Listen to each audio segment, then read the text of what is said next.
আসসালামু আলাইকুম নীলা লাইফস্টাইল যেখান থেকে দেখছেন আশা করছি সবাই ভালো আছেন। আলহামদুলিল্লাহ আমরা ভালো আছি। এই যে আজকে একটা আপনাদের সাথে আর কি টমেটো ভর্তা রেসিপি শেয়ার করবো, সেজন্য চলে আসলাম। আর এই যে এখানে ফ্রাই প্যানের মধ্যে গরম তেলটা গরম হওয়ার সাথে সাথে দিয়ে দিলাম টমেটো। তো 2 থেকে 3 মিনিট রাখার পরে আবার উল্টে দিলাম ভালো করে সিদ্ধ করে নেওয়ার জন্য। আমি অবশ্যই ঢেকে সিদ্ধ করছি আর একদমই পানি দিচ্ছি না, কারণ এখান থেকে প্রচুর পরিমাণের পানি উঠবে। তারপরে দেখতে পাচ্ছেন ঢেকে দেওয়ার পর কিছুক্ষণ পরেই আমি একটু সরাটা সরিয়ে 2-3 মিনিটের মতো রেখেছি।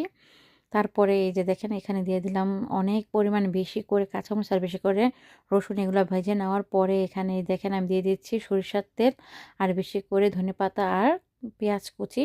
এগুলা দেওয়ার পরে অবশ্যই টমেটোটা ঠান্ডা হতে হবে, নয়তো পেঁয়াজের যে কাঁচা ঘ্রাণটা থাকবে না, ধনেপাতাটাও থাকবে না, নষ্ট হয়ে যাবে।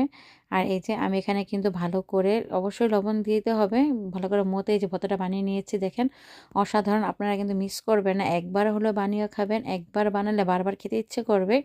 আর অসাধারণ বলতে একেবারে অসাধারণ, আমি বারবারই বলছি, মিস করবেন না। তো কেমন লাগলো সবাই জানাবেন। আল্লাহ হাফেজ, সবাই ভালো থাকবেন।